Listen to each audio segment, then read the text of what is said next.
Welcome to episode 20 of Book Nerd Paradise, where we get to know an author as they tell us one of their favorite quotes, read from their work, pose a trivia question, and give away a book or two. Hi, I'm LRW Lee, author of the Andy Smithson Epic Fantasy Adventure series. As always, Book One, the ebook, Blast of the Dragon's Fury, is available for free download on Amazon, Google Play, or Barnes & Noble. So if you haven't gotten a copy yet, please feel free to do so. I'm also excited to announce that you can now take Book Nerd Paradise with you. That's right, Book Nerd Paradise episodes are now available for download on the iTunes podcast store, so look for the channel there. Our guest this episode is YA sci-fi author Sherry Ficklin, sharing her novel, Prodigal, Book 2 in the Lost Imperials series, of which there are 3 books. Sherry is a full-time writer from Colorado, where she lives with her husband, 4 kids, 2 dogs, and a fluctuating number of chickens and house guests. Oh, and she also has a cat that just had kittens. She can often be found browsing her local bookstore with a large hot chocolate in one hand and a towering stack of books in the other. That is, unless she's on deadline, at which time she, like the Loch Ness Monster, is seen only in blurry photographs. She is the author of several YA novels ranging from contemporary romance to science fiction.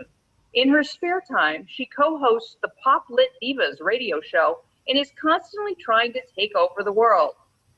Ooh, she sounds dangerous to me. So, without further ado, if you would, welcome with me, Sherry Ficklin. Hi! Thanks for having me. Welcome. Great to be here. It's great to have you.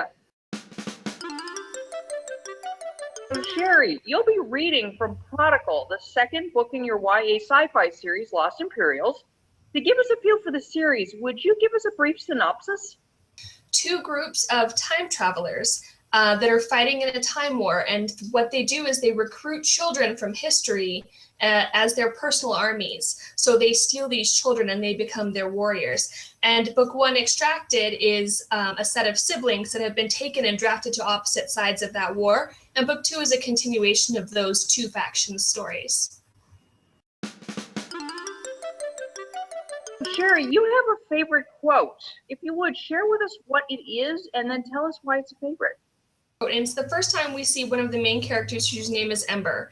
And she's out on a mission for her faction, and she says, "I will not die in this hideous dress. That is my only desire today. Everything else is negotiable."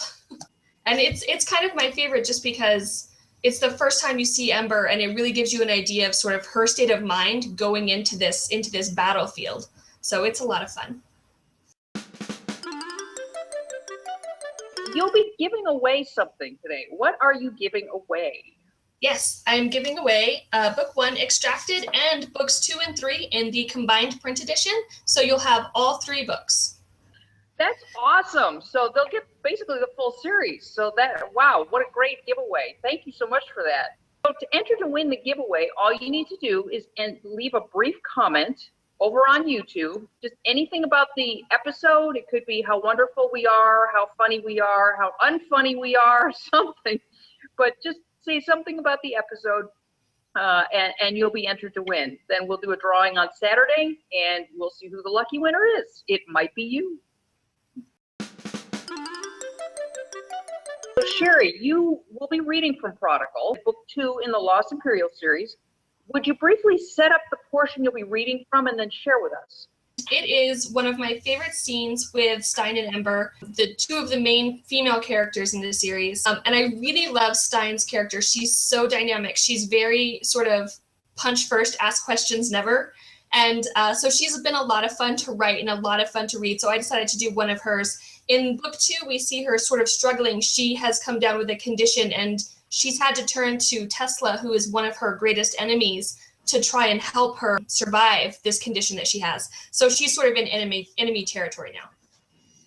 "Are you sure this is a good idea?" Ember asks, following me down the hallway. "No," I answer without looking back at her. "But what else can I do?" "Get Nobel, have him assist at least." I stop and turn to her. "Do you really want me to take the only person with any kind of medical knowledge away from Ethan while he's slamming himself into walls 10 times a day?" She frowns. "Besides," I say and turn on my heel to continue down the hallway, "there isn't time. They're off who knows where, and I've been summoned to the hospital to start my treatments." She grabs me by the arm. Stein, we're rifters. There's always time, and Lex should know what's going on. I shrug her off. You left a message for them, as well as a warning for gloves, right? She nods. Then that's the best we can do. If you want to go back, then go. I don't think they'd try and stop you now. There's no point. Besides, they can track you with your monitor. Then we can use it to track Ethan, to find out where, when they are. I shake my head. It's inactive, I say gently as possible. They can't track him. That shuts her up. Now, what do you need to talk to me about? I demand, following her down the hall. She points towards the last door on the left. I walk up to it, hitting the keypad on the side of the door. It slides open and I see a strange boy sitting on the edge of the bed. Hey, Amber, why is there some random dude in your bed? She pushes past me, her back turned to him, and then pulls me inside, the door sliding closed behind me.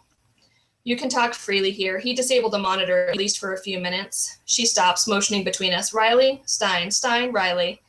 He stands, holding out one hand and adjusting his glasses with the other. I fold my arms over my chest. You're kidding me, right? You brought me here to play Meet the Parents? I've got places to be.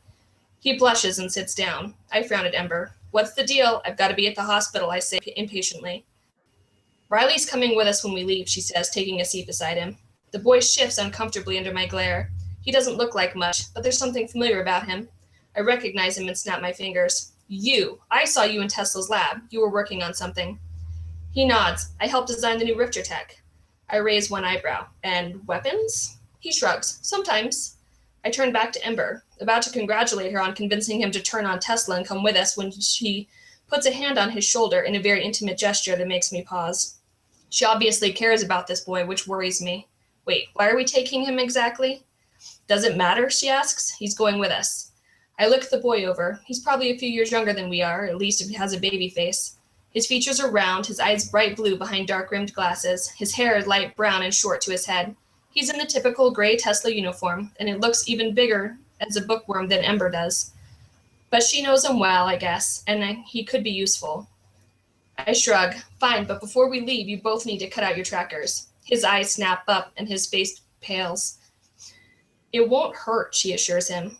I make an expression that says doubtful, but she waves me off. I shrug and excuse myself to the bathroom. Ember points towards the little door, and I go inside, slamming it behind me. I open it just a crack and see Ember leaning close, whispering something into his ear. I don't actually have to go. I just wanted to splash some water on my face. Looking in the mirror, my thoughts drift to Lex and an ache forms deep in my chest. I'm worried about him. We've done hundreds of missions for the Hollows, and I'd never worried about him the way I was worrying now. We'd been too close to death too many times recently. Maybe it was something else. I turn on the tap, as hot as it will go, silently thanking the heavens that there's real water in the sinks at least, and watch the fog slowly crawl its way across the mirror. Once it's covered, I quickly write out a message with my finger. If something happens to me, I want Ember to find it and carry it home. Tell Lex I love him. Then, just below that, and I love you too. I wish I had time to say a proper goodbye, or at least write a decent letter or something. Suddenly, there are a million things I want to say, but I can't. Guilt creeps in, followed by a ring of doubt. Somehow, things have gotten so blurred, I can't tell what's right or wrong anymore. If this works, I'll find a way to get back to him. If not, I suppose it won't matter anyway. I turn off the water and let the fog fade away before leaving the bathroom and heading down for my first treatment.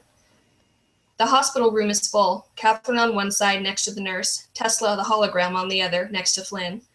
My heart does a double beat in my chest at the sight of him.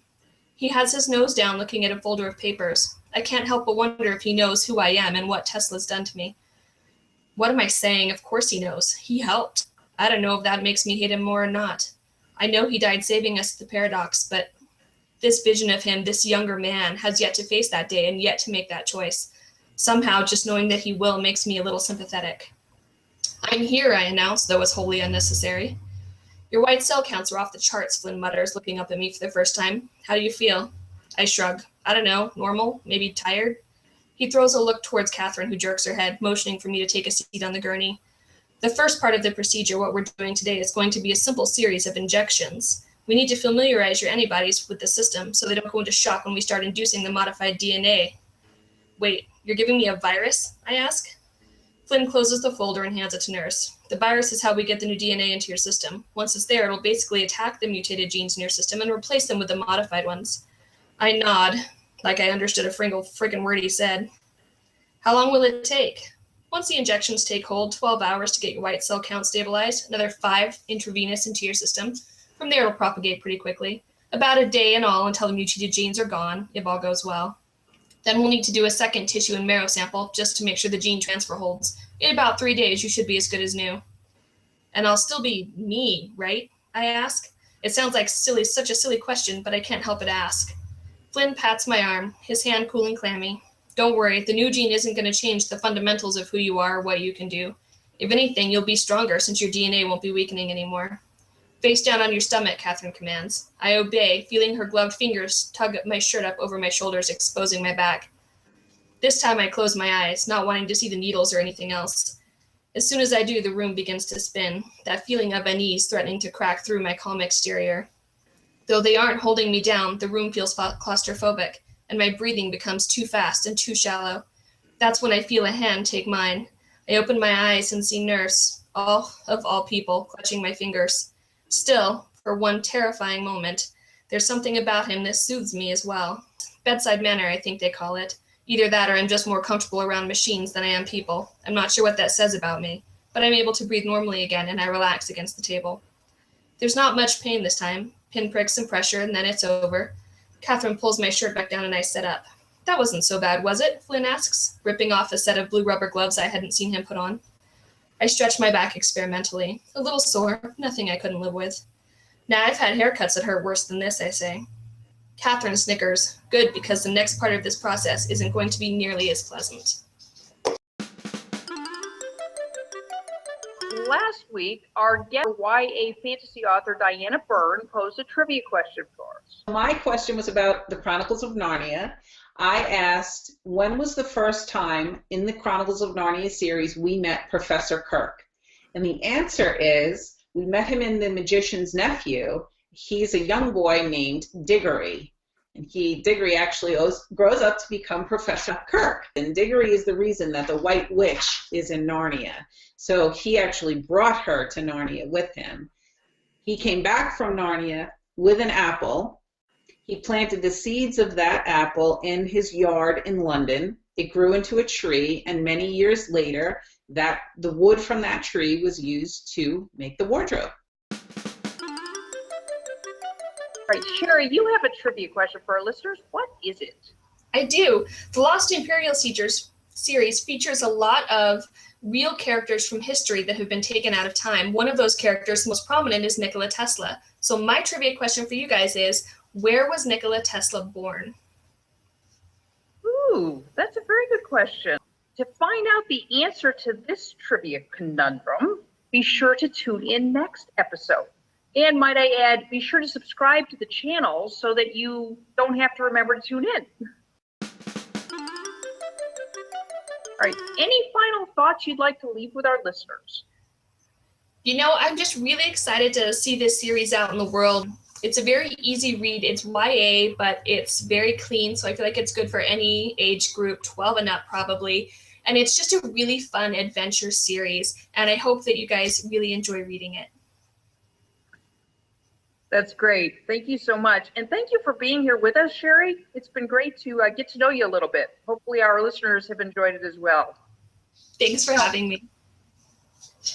I'm LRW Lee, author of the Andy Smithson Epic Fantasy Adventure Series. As I mentioned, book one of the series, Blast the Dragon's Fury, is free for download, so be sure to get a copy. So next episode, we will host our first pair of co-authors, Mary Crockett and Madeline Rosenberg, sharing from their novel Dream Boy. The synopsis reads, perfect and real, the boy of her dream, and when he brushes past her, he whispers her name. Annabelle Manning spends her nights with a blue-eyed boy who consumes her dreams, then vanishes each morning as she wakes. He's everything she's ever wanted, but even she never expected to find him in her chemistry class the next day. Now she's got a gorgeous guy who's totally into her, whispering the most ridiculous romantic things in her ear. Her life is a dream come true until her dreams stop and the nightmares begin. So look forward to hearing more about that next Monday. Click the button to subscribe to the Book Nerd Paradise YouTube channel so you don't miss upcoming authors, giveaways, and answers to trivia questions. Thanks so much for watching. I hope you've enjoyed getting to know Sherry Ficklin a little bit, and we look forward to seeing you next episode.